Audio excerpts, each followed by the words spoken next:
And you just heard just that string of guests about just kind of the confusion regarding the Fed's path moving forward here. The markets seem to be dialing back a little bit on 7 rate hikes this year. They may not hike as many as every meeting, it seems, at this point. Do you think this sort of scaling back in rate expectations, could that go even further, you think?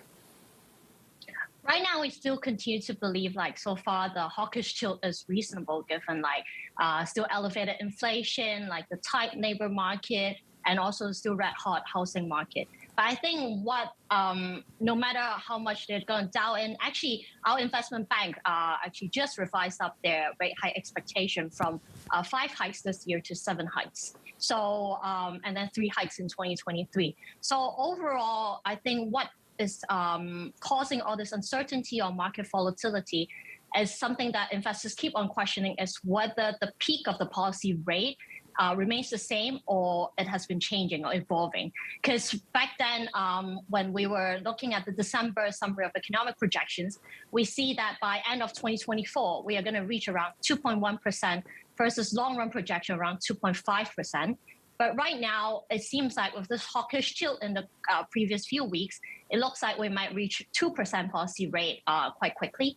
And then actually, there might be the possibility of that we might be surpassing that long-run projection of 2.5% much quicker than expected as well. So I think the market will continue to be quite volatile, and until certain questions are clarified, for example, on how these rate hikes will be laid out going forward with the roadmap, and also will there be an emergency meeting before March 15 or 16?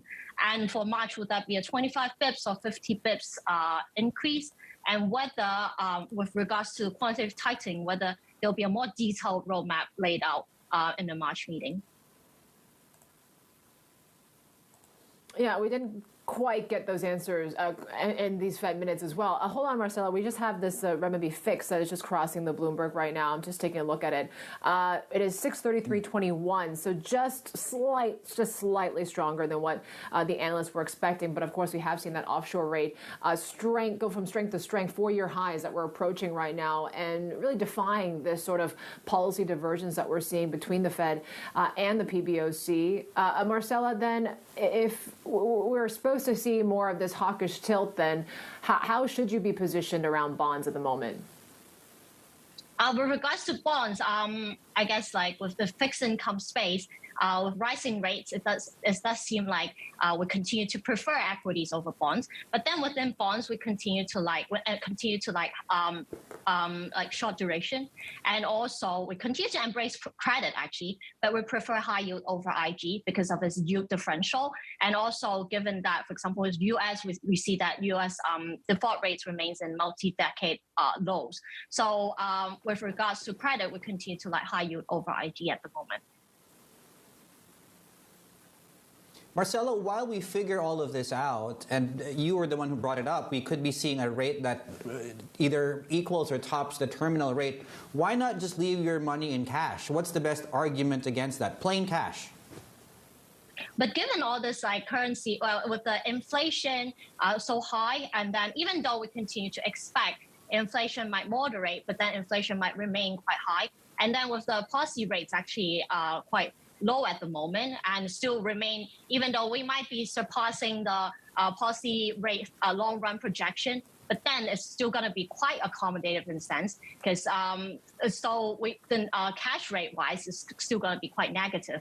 And so for investors who are still continue to hungry for yield and hungry for income, we still prefer like equities with, for example, high dividend that are giving out. Actually, within Asia, there are still quite a number of companies that are giving out like over 3% dividend yields. So at this current juncture, this might be a more preferable option when you are actually constructing your portfolio. Okay, and within equities, so you mentioned dividends. Are there any sectors that stand out to you? The reason I bring that up is when you look at China, so far it's been financials and infrastructure that have stood out. Yes, indeed. And actually, we continue to remain quite constructive with China.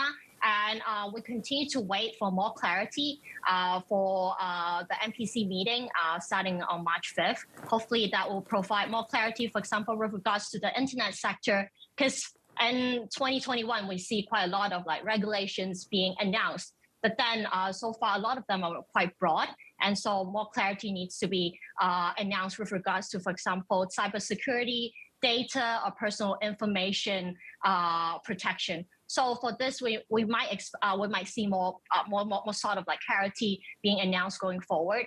And also, like you said, infrastructure will continue to be one that will continue to focus. And also like the long-term themes that we continue to highlight to you guys, for example, decarbonization, technology import substitution, and within income and prosperity, how there might be an income growth acceleration with regards to like low to medium income group. What's your take on fixed income in China? I mean, it seemed like you could still do that long duration play much of last year, but now you have the likes of PIMCO, some other banks that are saying that yield differential between treasuries and China is looking like it's making Chinese bonds less appealing now, and that this sort of flow from funds into Chinese bonds could be fading this year. What's your take? With regards to China fixed income, I guess a lot of the clients were concerned with regards to, for example, the property sector.